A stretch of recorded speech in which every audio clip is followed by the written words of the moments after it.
وإذ قال إبراهيم لأبيه آزر أتتخذ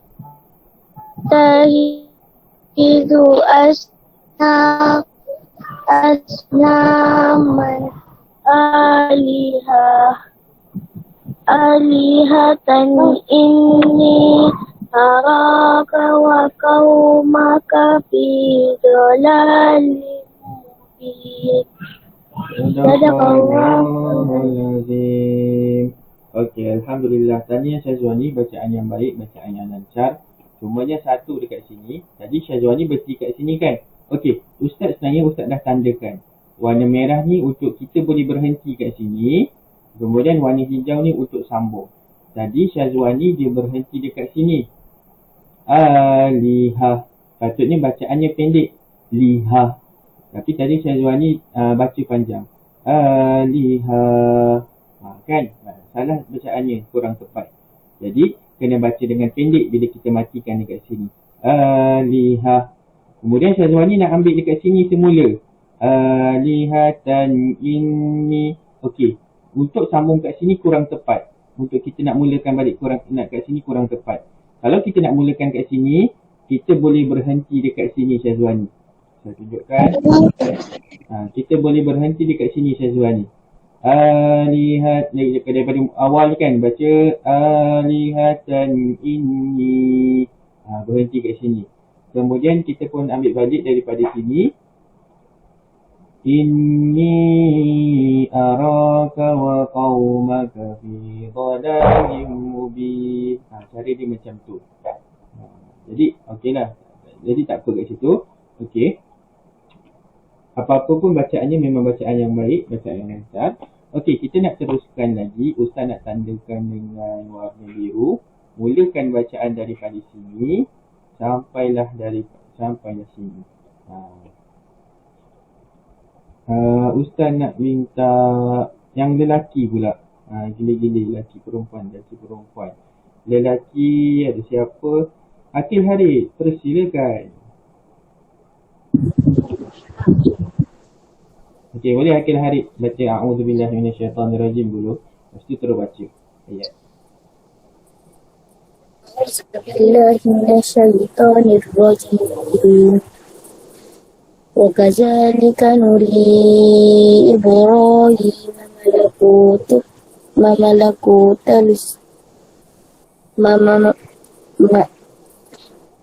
وكذلك نري إبراهيم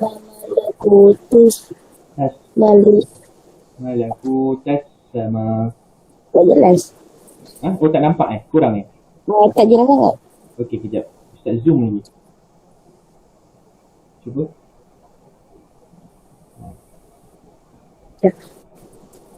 A'udzu billahi minasyaitonir rajim. Wa kadzalika nuri Ibrahim malakutas samawati wal ardh waliyakuna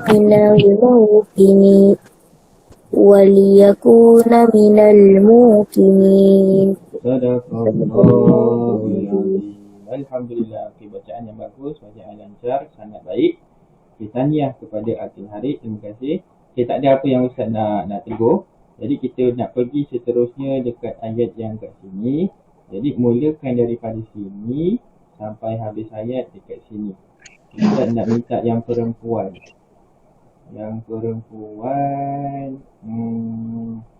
Ustaz. Ya. Syazwan nak baca perempuan. Bukan. Bukan apa? Dekat Al-Quran tu muka surat mana? Oh, nak dekat Al-Quran ni. Dekat Al-Quran awak boleh tengok muka surat. Sekejap Ustaz checkkan. Surah Al-An'am ayat 74. Dapat tak? Sekejap Ustaz checkkan. Al-An'am ayat 74. Okey, dekat muka surat 137. 137. Terima kasih. Okey, sama-sama. Okey, sekarang kita nak sambung daripada falamma janna. Ayat yang ke-76. 76. Betul. Okey. Ustaz nak minta yang perempuan. Amelia, boleh Amelia? Amelia. Baca ayat. Baca daripada hijau ni Amelia sampai hijau tu. A'udzubillahi minasyaitonirrajim dulu.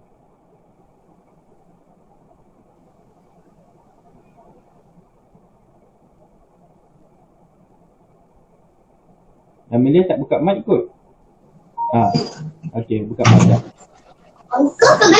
A'udzubillah. A'udzubillahi minasyaitonirrajim. Bismillahirrahmanirrahim. Falamma janna alaihi al-lailu ra'a kawkabah. Qala hadza rabbi. Falamma qala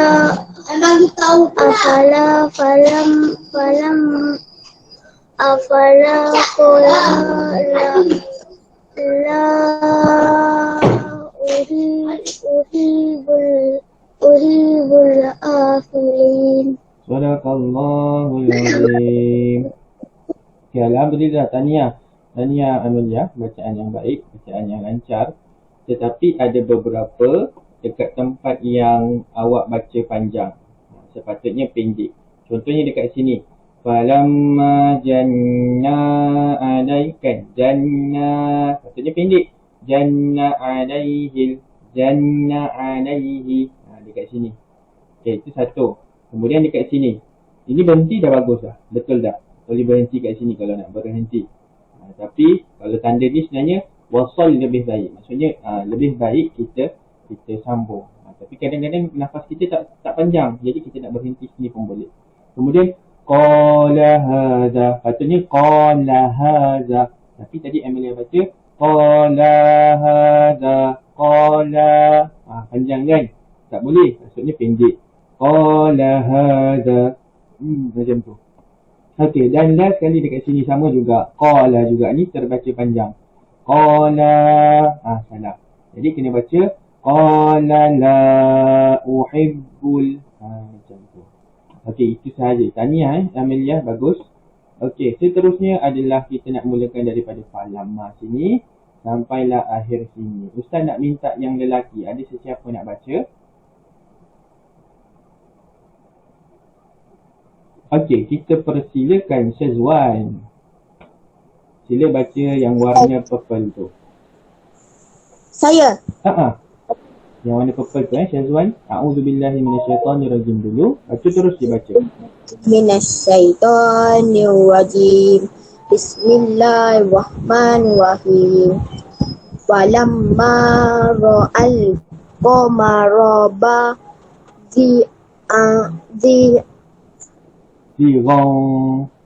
Dirang qalaha za rabbiha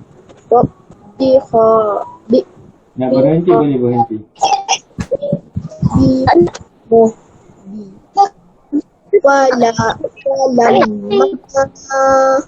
Afala qala la illam yahdini rabbi la hakunanna minal qaumik mizzalin.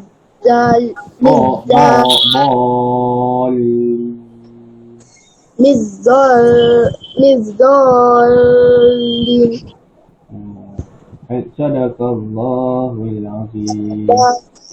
Alhamdulillah, tahniah, bacaan yang baik. Okey, tetapi ada beberapa tempat iaitu sama juga macam Amelia juga tadi. Iaitu tempat dia dekat sini Syazwan. Kalau perasan tadi Syazwan baca panjang. Falamma ra'al qamara bazighan qala hadza. Macam tu baca panjang. Qala tu panjang. Tak nak, bacaan tu tak tepat. Jadi bacaan yang tepat, bacaan yang betul adalah qala hadza, la hadza. Terus masuk la hadza. Bacaannya pendek kat situ. Kemudian Syazwan ada tanda short ni kan. Kita boleh berhenti kat sini. Walaupun lebih baik terus tapi ni ayat ni panjang. Maka kita boleh ambil nak berhenti kat sini. Ustaz ada tandakan merah ni, maka kita boleh berhenti. Okey, kemudian kita pun sambung. Ayat ni pun panjang. Maka kita boleh berhenti kat sini. Ustaz dah tandakan merah. Tempat berhenti yang paling elok. Yang elok lah, yang tepat lah. Kemudian sambung balik dekat sini. Lam, contoh ni, qala la illam yahdini rabbi. Berhenti. Kemudian sambung kat sini balik. Lam yahdini rabbi la akunanna minal qawmid dhalin. Macam tu. Okey, untuk yang last kali kita nak baca daripada sini sampailah sini. Ustaz nak yang perempuan, Ain Balqis ada tak? Ada Ustaz. Oh ada. Okey, Ain Balqis sila baca daripada yang oren tu sampai hujung oren tu. Okey. Bismillahirrahmanirrahim. فلما رأى الشمس بازغة قال هذا ربي هذا أكبر فلما أفلت قال يا قوم إني بريء مما تشركون صدق الله العظيم. Alhamdulillah, bacaan yang sangat baik, sangat bagus, bacaan yang lancar. Okay, tahniah Ain. Okey, jadi inilah tadarusnya awak kena baca. Jadi awak kena baca dengan kaedah waqaf, berhenti, wasal, sambung yang tepat. Nak berhenti, lepas tu nak sambung balik tu kena bacaan yang tepat tempat dia. Kemudian bacaan dengan panjang pendeknya pun kena betul. Baru dapat markah penuh 35. Kalaulah bacaannya panjang pendeknya macam kurang tepat, tak betul dekat tempatnya, maka kena potong markah. Macam itulah cara dia. Dan ini pula surah pendek yang Ustaz cakap. Surah pendek ni contoh awak kena baca surah At-Takatsur ni. Jadi awak pun bacalah Alhaakumut Takatsur. Bacaan ni pun kena tepat. Bacaan ni pun panjang pendek pun kena betul. Okey. Tapi ni kita pergi pada kelas akan datang lah. Sebab dah 355 dah ni. Okey, ada apa soalan untuk tadarus ni? Saya rasa tak ada. Tak ada kan? Tak ada. Sebab tadarus tu kita cuma baca je. Alhamdulillah, bagus, jelas. Okey, jom sekarang ni kita nak pergi kepada tafsir Al-Quran. Tafsir Al-Quran awak boleh buka muka surat ni dia. 37. Amalan yang tiada asas agama adalah tertolak. Okey, jom kita pergi, ataupun awak boleh tengok je dekat depan ni. Kita mula kita nak tengok tajuk dia dulu. Okey, tajuk dia dekat sini adalah pelajaran 7. Amalan yang tiada asas agama adalah tertolak. Maksud tertolak kat sini, Ustaz gariskan. Tertolak kat sini maksudnya tidak diterima Allah Subhanahu Wa Taala. Kita buat amalan tu, rupa-rupanya amalan tu tiada dalam agama. Tiada dalam Al-Quran, tiada dalam hadis, tiada dalam ijma' dan qiyas. Maka amalan tu adalah amalan yang tiada asas agama langsung. Maka amalan yang kita buat, perbuatan yang kita buat tu adalah tertolak, tidak diterima Allah Subhanahu Wa Taala. Perkara ini telah diterangkan dalam hadis daripada Rasulullah sallallahu alaihi wasallam. Okey, jadi kita nak baca hadis ni, kita nak baca terus daripada sini. Man ahdatsa fi amrina hadza ma laisa minhu fahuwa raddun. Ini dia hadis dia. Pendek sahaja. Sebab yang atas ni adalah dia punya sanad-sanad dia. Iaitu daripada inilah Ummi Abdillah Aisyah radhiyallahu anha, isteri Rasulullah, disampaikan bahawa dia mendengar Rasulullah bersabda, ini dia, man ahdatsa fi amrina hadza ma laysa minhu fahuwa raddun. Jadi ada nak masuk kan? Boleh tak masuk? Okey, boleh masuk. Ada apa-apa dekat chat? Ustaz dari muka surat berapa? Muka surat yang muka surat berapa ni? 37. Muka surat 37 Okey, ini hadisnya yang kita baca dan ini maksudnya. sesiapa yang mengada-ngadakan dalam urusan agama kami, ini suatu pekerjaan yang tiada daripadanya, maka yang diada-adakan itu tertolak. Maksudnya sesiapa yang mengada-adakan dalam urusan agama kami ni, maksudnya urusan agama Islam. Siapa yang mengada-ngadakan sesuatu, dia buat sesuatu yang tak ada pun dalam agama sebenarnya, maka amalan yang dia buat tu, perbuatan yang dia buat tu tidak diterima, tertolak. Sama juga dekat bawah ni, iaitu daripada riwayat Muslim, iaitu sesiapa mengerjakan sesuatu pekerjaan yang bukan daripada urusan kami. Maksudnya tak adalah, bukan daripada ini, maksudnya tak ada dalam agama Islam, maka ianya tertolak. Okey, kita nak pergi kepada huraian hadis. Huraian hadis kat sini, sebenarnya segala perbuatan kita, segala amalan kita mempunyai dua syarat untuk diterima Allah. Secara umumnya, setiap amalan yang dilakukan dengan ikhlas, saya highlightkan kat sini, dan menepati kehendak syarak, maka amalan tu dah diterima dah oleh Allah Subhanahu Wa Taala. Tetapi kalaulah amalan tersebut tiada asas, maksudnya dalam agama Islam, tak ada pun kena buat macam ni, apa semua, kemudian dia buat, maka perkara itu adalah tertolak. Tapi nanti kita tengok macam mana, apakah amalan yang dibuat, perbuatan yang diada-adakan tadi itu.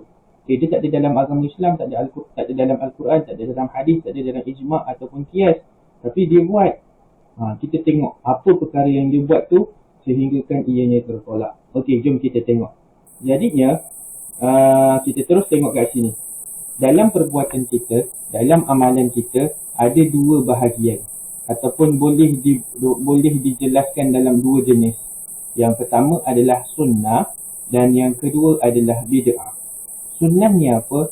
Sunnah ada maksud dekat sini. Okay. Sunnah adalah amal ibadah yang pernah dilakukan pada zaman Rasulullah sallallahu alaihi wasallam. Itu adalah sunnah. Apa yang telah dilakukan oleh Rasulullah ataupun apa yang berlaku pada zaman Rasulullah tu, itu adalah sunnah. Maksudnya ianya dilakukan pada zaman Rasulullah sallallahu alaihi wasallam. Okey, kemudian bid'ah pula. Kita nak tengok bid'ah. Ustaz nak highlightkan warna hijau. Bid'ah ni apa? Bid'ah ni adalah amalan yang tidak pernah dilakukan pada zaman Rasulullah sallallahu alaihi wasallam. Bid'ah ni adalah perkara yang diada-adakan. Tak ada pun pada zaman Rasulullah, tapi ianya diada-adakan. Adakah semua perkara bid'ah ini ditolak? Jadi kita kena tengok. Okey, fahamkan sunnah ni pada zaman Rasulullah ada buat. Bid'ah ni pada zaman Rasulullah tak ada buat. Okey, jadi bid'ah ni ada terbahagi kepada dua. Bid'ah ni perkara yang diada-adakan. Jadi terbahagi kepada dua bahagian. Ini dua bahagian. Yang pertama adalah bid'ah hasanah, iaitu bid'ah itu yang baik. Perkara yang diada-adakan itu perkara yang baik. Dan satu lagi bid'ah dhalalah, iaitu bid'ah yang sesat. Perkara yang diada-adakan itu adalah perkara yang sesat, perkara yang khurafat. Okey, kita tengok bid'ah hasanah. Contoh bid'ah hasanah ni adalah perkara perbuatan yang diada-adakan, tapi perbuatan ni perbuatan yang baik. Contohnya adalah okey, kita tengok dulu kat sini amalan baharu. Kita tengok bid'ah hasanah ni apa? Amalan baharu yang ada dalil, tetapi ia perbuatan yang diada-adakan, tapi dia ada dalil, sama ada pada Al-Quran, hadis, ijma' dan sumber hukum Islam. Walaupun ianya bid'ah, suatu perkara yang diada-adakan, pada zaman Rasulullah tak ada, lepas tu baru buat pada zaman sekarang, tetapi ianya boleh dikaitkan dengan dalil Al-Quran, boleh dikaitkan dengan daripada hadis Nabi, ijma' dengan qiyas, maka perkara itu tidak mendatangkan kesesatan. Dan bid'ah hasanah ini adalah perkara yang baik sebenarnya. Okey, kita tengok seterusnya contoh bid'ah hasanah. Ustaz tandakan kat sini, iaitu pengumpulan Al-Quran oleh Sayyidina Abu Bakar radhiyallahu anhu. Okey, kita tengok dekat sini. Jadinya pada zaman Rasulullah, Al-Quran ni kan diturunkan kepada melalui malaikat Jibril. Kemudian malaikat Jibril sampaikan kepada Rasulullah. Kemudian Rasulullah pun sampaikan kepada para sahabat, betul tak? Dan para sahabat ada yang menghafaz, dan para sahabat ada yang menulis. Mereka tulis kat mana? Mereka tulis dekat batu. Kemudian mereka tulis dekat kulit binatang. Kemudian mereka tulis adanya dekat pelepah tamar. Supaya apa? Supaya benda tu dapat dicatat. Okey. Kemudian jadi bila mereka catat dekat para sahabat catat dekat satu, catat dekat sini, maka benda tu tak ada satu tempat kan. Benda tu ada dekat banyak tempat. Jadi bila kita nak baca susahlah. Orang yang tak hafal Al-Quran, mereka nak baca. Jadi mereka nak baca ada setengah kat sini, setengah kat sini, setengah kat sini. Betul tak? Melainkan orang tu dah hafal Al-Quran kan. Jadinya Saidina Abu Bakar buat apa? Ketika Saidina Abu Bakar ni, ketika itu Rasulullah sudah wafat. Rasulullah dah tak ada lagi, dah meninggal, dah wafat. Okey. Jadi ketika masa tu Saidina Abu Bakar pun membuat satu perbuatan, iaitu dia kumpulkan semua Al-Quran. Dia kumpulkan semua Al-Quran, jadi nak jadikan satu mushaf, satu kitab. Dulu Al-Quran bila dikumpulkan tebal tau. Sekarang ni bila kita dah kemas sini, kita dah susun elok-elok apa semua tu, maka dia jadilah macam Al-Quran boleh jadi kecil. Al-Quran ada yang pocket mini punya, siap ada tagging lagi, kemudian kita boleh letak siap dengan tafsir maksud dia. Tapi waktu dulu, masa zaman para sahabat, iaitu zaman Sayyidina Abu Bakar, belum lagi Al-Quran masa tu ada dekat setengah sini, setengah sini, setengah sini. Kemudian dikumpulkan. Jadi perbuatan Sayyidina Abu Bakar kumpulkan Al-Quran itu tak ada pada zaman Rasulullah. Maka perbuatan tu adalah perbuatan bid'ah. Tetapi bid'ah yang hasanah, bid'ah yang baik. Dan perbuatan yang dia ada-adakan tu, bid'ah tu adalah berdasarkan adanya dalil. Maksudnya ada, boleh dikaitkan dengan dalil Al-Quran, hadis, ijma' ataupun qiyas. Macam tu. Itu contoh bid'ah hasanah. Okey, ada apa-apa soalan? Tak ada. Okey, kita nak pergi lagi satu bid'ah. Bid'ah dhalalah. Bid'ah dhalalah ni pula adalah bid'ah yang sesat. Saya nak pakai warna lain dah. Ikut. Dah tak nampak dah. Sekejap padam sekejap. Kita nak pergi kepada bid'ah yang kedua adalah bid'ah dhalalah. Bid'ah dhalalah ni pula adalah sesuatu perbuatan yang diada-adakan, dan perbuatan itu perbuatan yang tidak baik ataupun perbuatan yang sesat lah kita panggil. Jadi setiap amalan yang tidak ada sebarang dalil daripada sumber hukum Islam, ianya dinamakan bid'ah dhalalah. Orang tu buat, tak ada pun dalam Islam. Kalau tu dah check, dah tengok dekat Al-Quran, dah tengok dekat hadis, dah tengok dekat ijma' dan qiyas. Memang benda ni tak ada pun dalam Islam. Tak boleh nak dikaitkan langsung pun. Maka benda ni adalah bid'ah dhalalah. Bid'ah dhalalah seperti apa? Jom kita tengok contoh dia pada muka surat 40, iaitu perbuatan menambah rakaat dalam solat ataupun perbuatan khurafat. Okey, perbuatan menambah rakaat dalam solat ni macam mana? Contohnya lah, dia memang sengaja nak tambahkan rakaat. Contohnya subuh tu 2 rakaat, tetapi dia kata, buat lebih lah 4 rakaat. Ada ke dalam hadis? Ada ke dalam Al-Quran? Tak ada, perbuatan tu tak ada. Perbuatan tu langsung tak boleh nak dikaitkan dengan hadis, mana-mana hadis, dengan mana-mana dalil Al-Quran, tak ada. Maka perbuatan tu adalah bid'ah dhalalah. Sesuatu perbuatan yang diada-adakan yang sesat. Melainkan, bukannya kita tambah rakaat ni, contoh kan kita terlupa. Bila kita terlupa, Allahu Akbar, rakaat ketiga ke rakaat keempat, kita pun ambil rakaat ketiga, kita tambah lagi 1 rakaat. Betul tak? Itu memang ada dalam hadis. Bila kita terlupa, bila kita berlaku dalam syak kan benda tu, sehingga kan kita disunatkan untuk sujud sahwi, betul tak?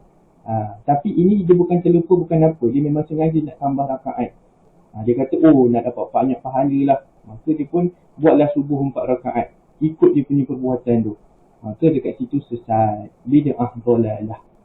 Okey, lagi satu adalah perbuatan khurafat.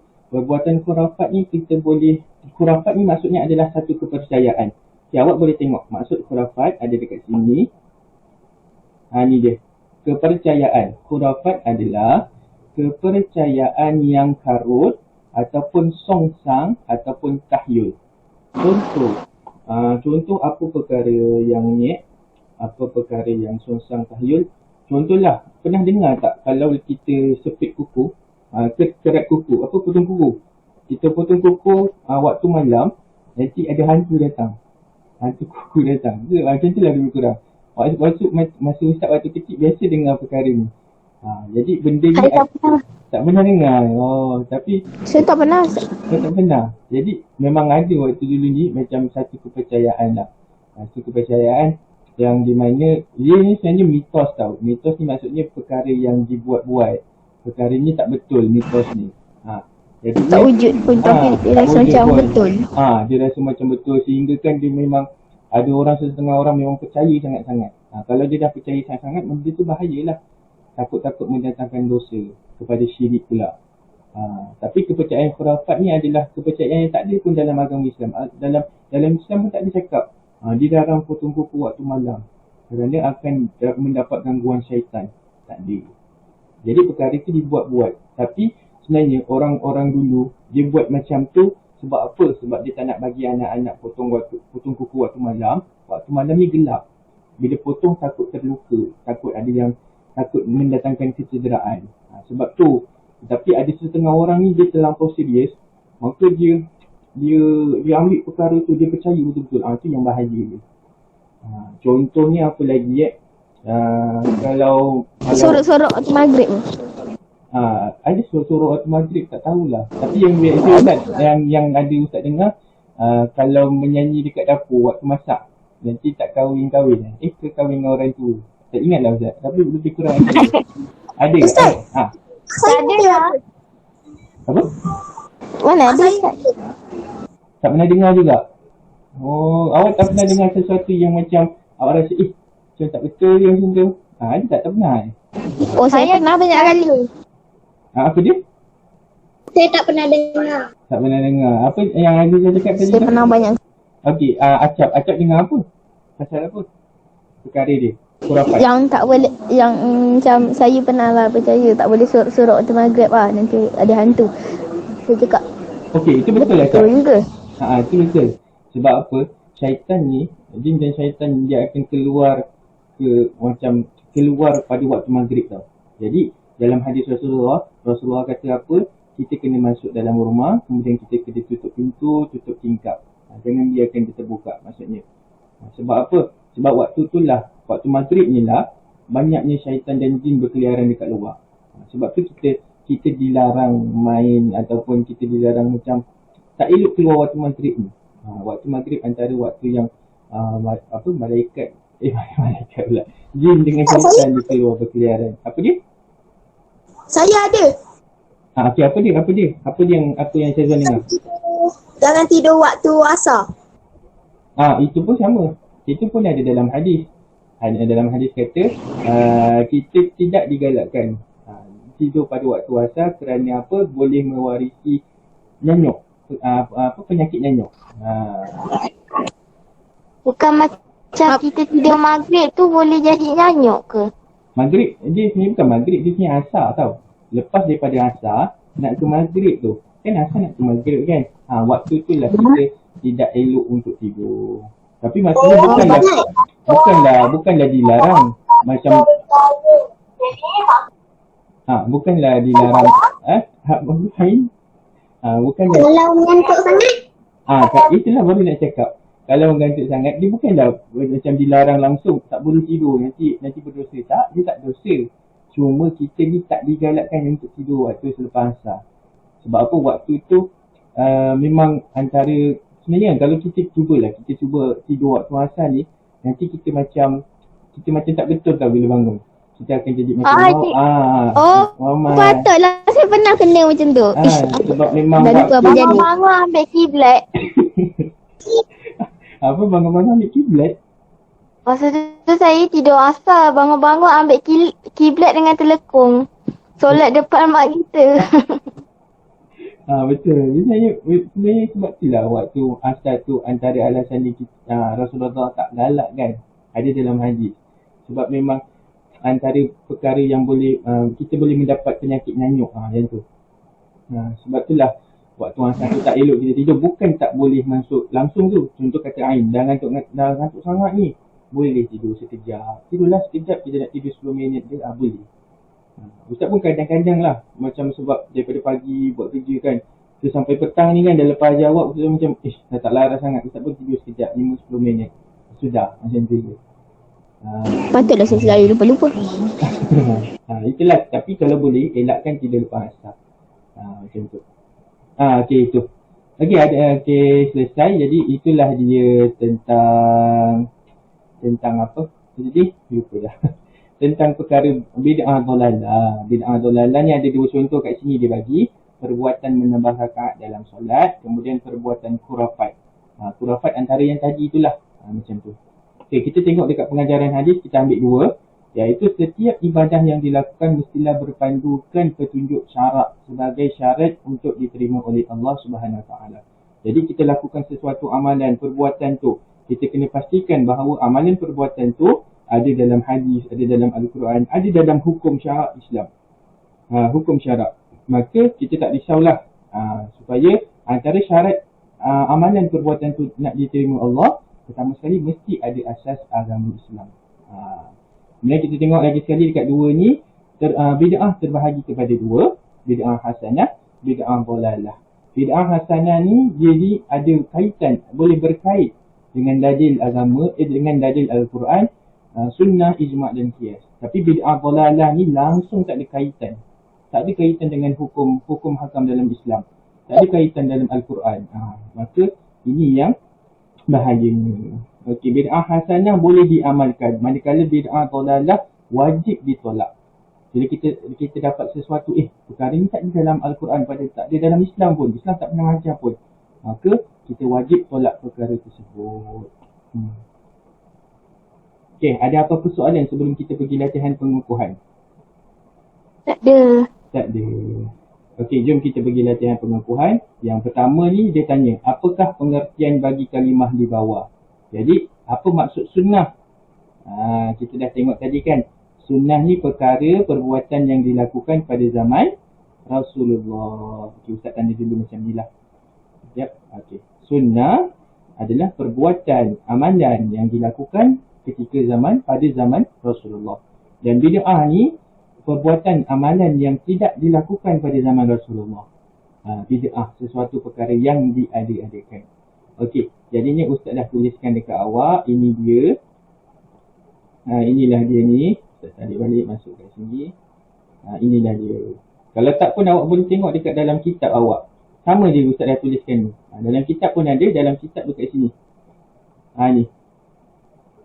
Sunnah, amal ibadah yang pernah dilakukan pada zaman Rasulullah SAW. Bid'ah, amalan yang tidak pernah dilakukan pada zaman Rasulullah SAW.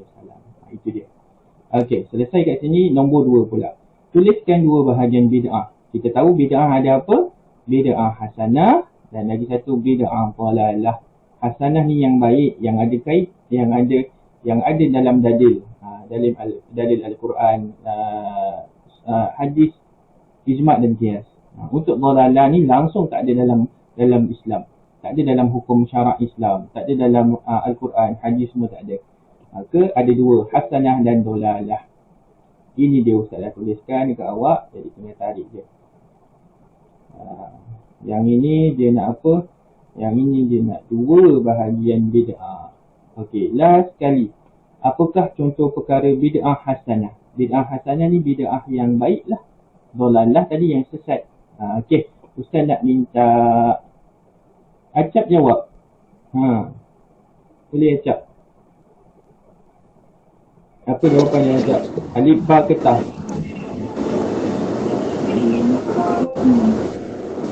Sekejap saya baca dulu ni.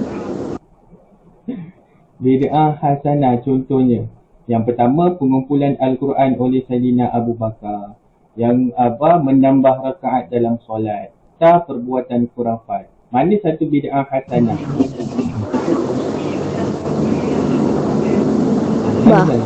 Ba, menambah rakaat dalam solat. Bukankah ba ni menambah rakaat dalam solat ni perbuatan yang bid'ah dhalalah, bid'ah yang sesat, kan? Alif.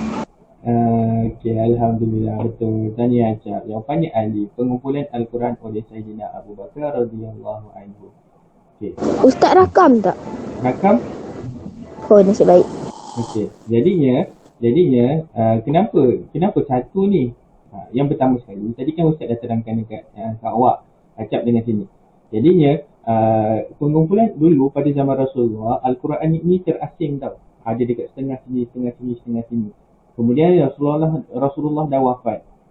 Jadinya Sayyidina Abu Bakar ni buat satu perbuatan, iaitu pengumpulan Al-Quran. Dikumpulkan Al-Quran semua yang setengah sana setengah sini, dikumpulkan nak jadikan satu buku.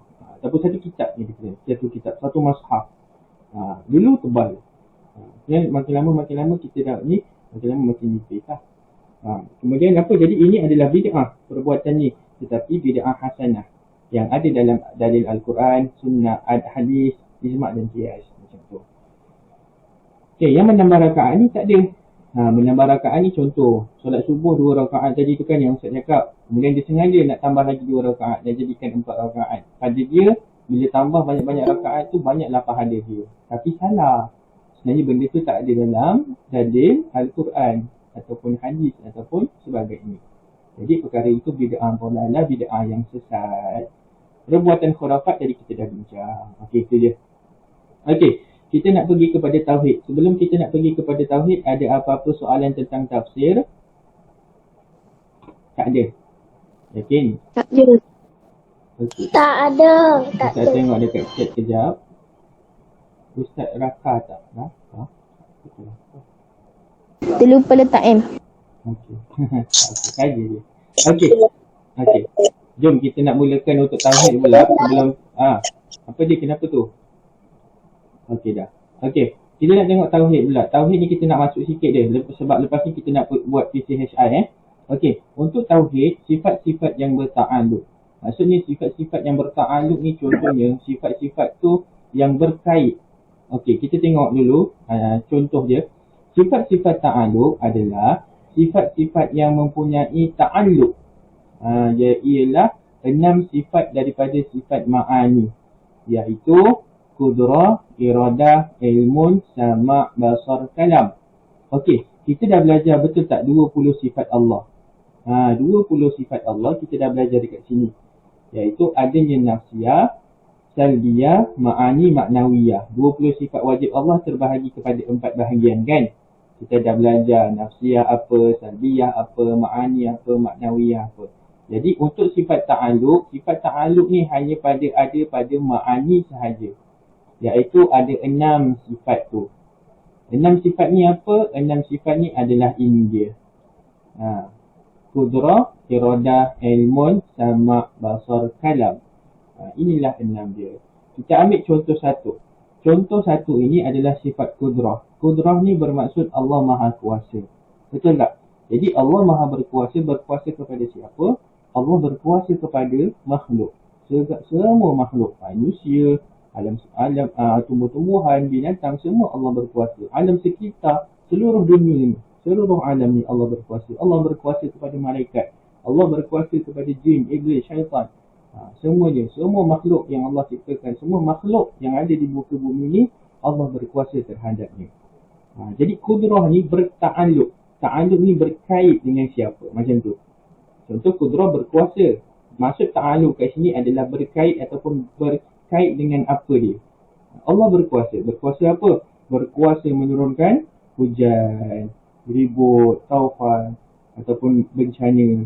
Allah berkuasa apa? Menjadikan siang dan malam. Macam tu. Ini sifat-sifat ta'alluq yang ada berkait macam tu. Itulah yang kita nak belajar. Jadi, okey, sebelum tu, okey, kita pergi dekat sini dulu pula. Maksud mungkin. Bawah ni, okey tak apa. Bawah ni tak apa. Okey, kita nak pergi kepada mungkin. Istilah mungkin Ustaz dah pernah terangkan dekat awak. Mungkin ni apa? Mungkin ni adalah perkara yang harus ada, harus tiada.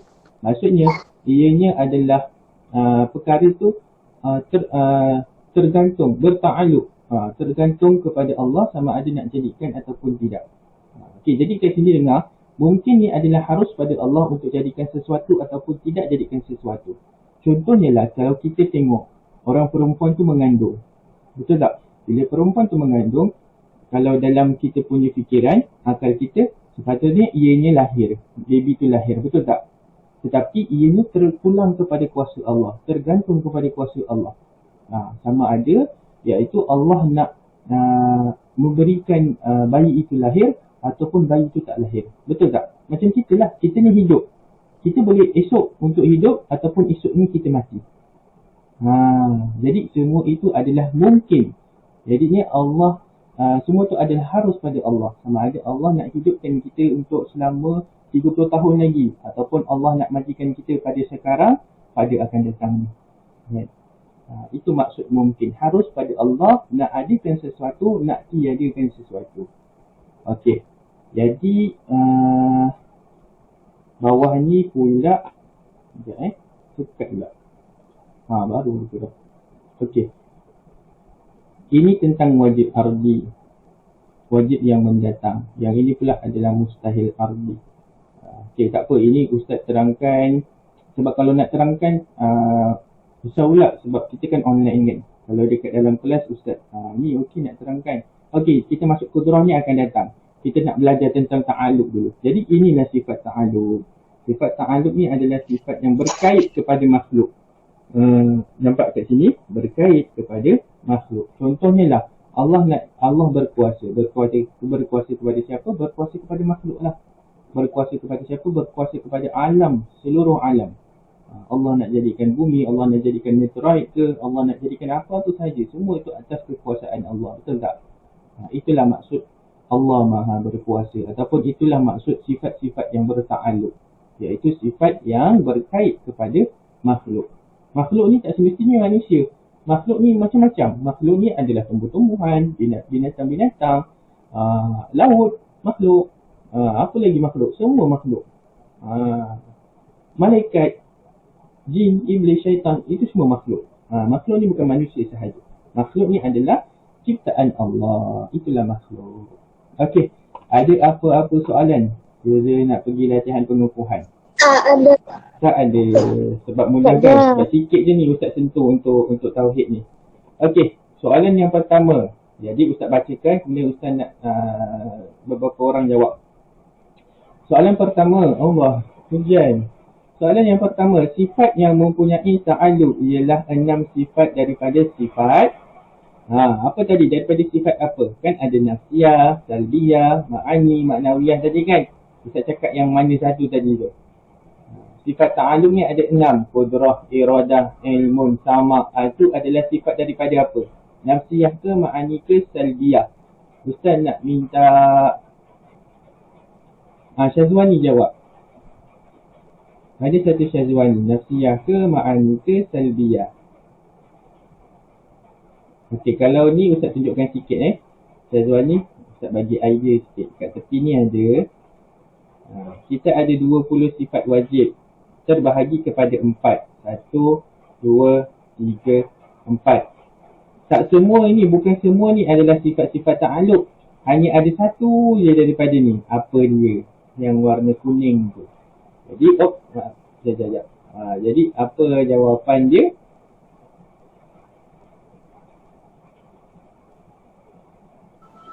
Ustaz nak jawab. Okey, boleh Amelia, silakan. Ma'ani. Ya, betul. Tahniah Amelia. Jadi jawapannya ma'ani. Ma'ani je lah yang termasuk dalam sifat yang berta'aluk. Sifat nafsiyah tak termasuk. Sifat salbiyah tak termasuk.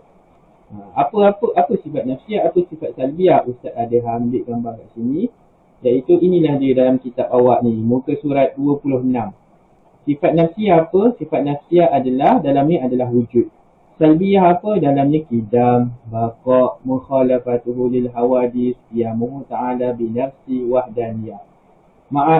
Maknawiyah apa? Kaunuhu qadiran, kaunuhu muridan, yang kaunuhu ni semualah. Kalau untuk ma'ani apa? Ma'ani ni qudrah 1, iradah 2, ilmun 3, hayat 4, sama' 5, basar 6. 2, 4, 6, kalam. Satu tak termasuk lah, kalam kot dekat ni. Okay, tapi dia ada 6 tadi. Hayat tak termasuk. Hayat tak termasuk. Ustaz padam balik. Silap tertanda pula. Okay, hayat tak termasuk, ini dia. Yang ni. Ada 6. Okey, jadi itulah jawapan dia. Betul, Amelia. Okey, seterusnya. Berikut di bawah adalah sifat ta'aluk. Tadi sifat ta'aluk yang Ustaz baru dia tanda tepi ni. Ni. Yang ada 6 tadi tu kan. Okey, apa dia? Siapa boleh jawab? Ustaz nak minta lelaki pula. Zakwan. Silakan Zakwan jawab soalannya. Sifat ta'alluq ni, adakah kudrah, qidam, baqa', iradah? Mana satu? Tandakan yang betul je.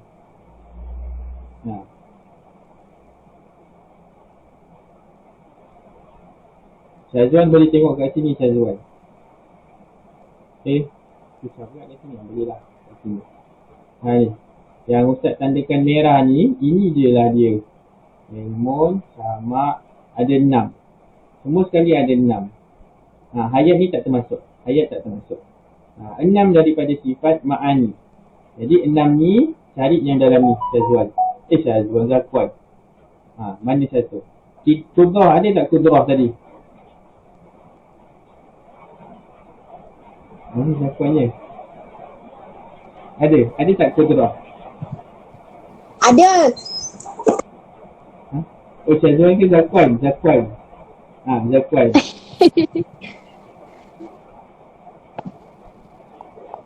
Zakwan tak dengar lah. Zakwan dengar tak? Ada. Dengar? Zakwan, mana jawapan dia? Kudrah ada tak? Kudrah ada. Qidam ada tak? Qidam. Tengok balik kat sini. Yang ni. Hujan makin kuat. Kudrah ada. Qidam tak ada. Jadi pangkal lah. Pangkal ataupun biarkan pun tak apa. Bapak ada tak?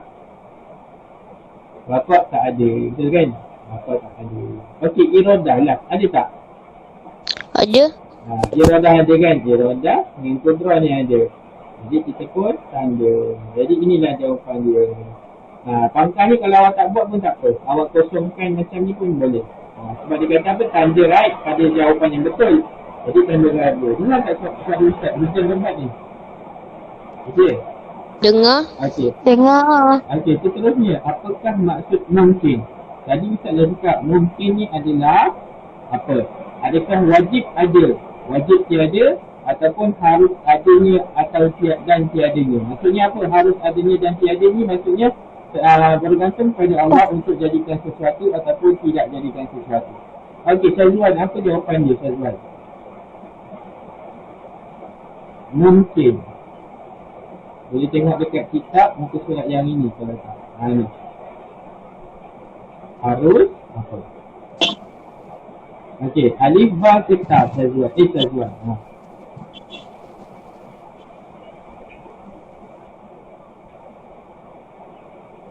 Halo Syazwan, Assalamualaikum. Okey.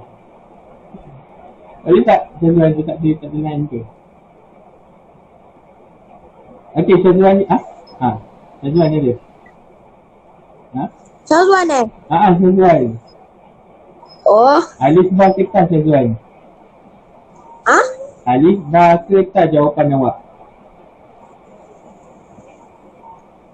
Awak boleh tengok kat sini Syazwan, Ustaz bagi clue. Ini, baca sikit.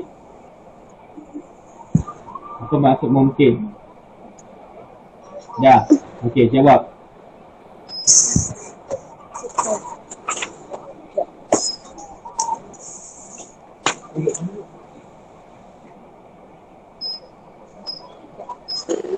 Saya lah Ustaz. Okey, Adli, silakan Adli. Apa jawapannya Adli? Jawapan telur. Telur? Alah, apa ni? Telur ke Adli jawapannya? Ya, betul. Jawapannya telur. Tak. Harus adanya dan tiadanya. Kan Ustaz dah cakap tadi, mungkin maksudnya harus bagi Allah sama ada nak jadikan sesuatu, adanya sesuatu, ataupun nak tiadakan sesuatu dan tiadanya. Bukan wajib Allah nak jadikan sesuatu. Adakah Allah wajib jadikan seseorang manusia tu? Tak.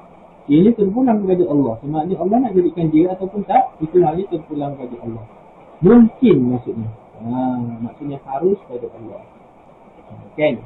Sebab semua makhluk adalah bergantung pada kekuasaan Allah Subhanahu Wa Taala. Boleh Syazwan? Okey, ataupun dekat sini Syazwan awak boleh dapatkan. Ustaz dah tandakan dah sebenarnya. Mungkin ialah perkara yang harus adanya dan tiadanya. Itulah maksud mungkin. Harus adanya dan tiadanya. Dekat muka surat 28. Okey dah, Alhamdulillah. Siap kita punya semua pelajaran kita. Dah pukul 4.32. Okey, jadinya kita nak teruskan dengan PCHI, boleh? Boleh Ustaz.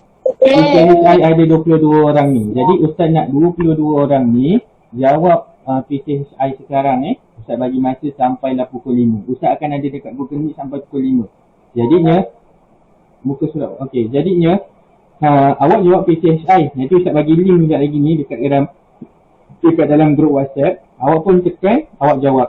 Okey. Kemudian nanti kalau ada apa-apa boleh je tanya dekat Ustaz. Ustaz ada dekat Google Meet ni.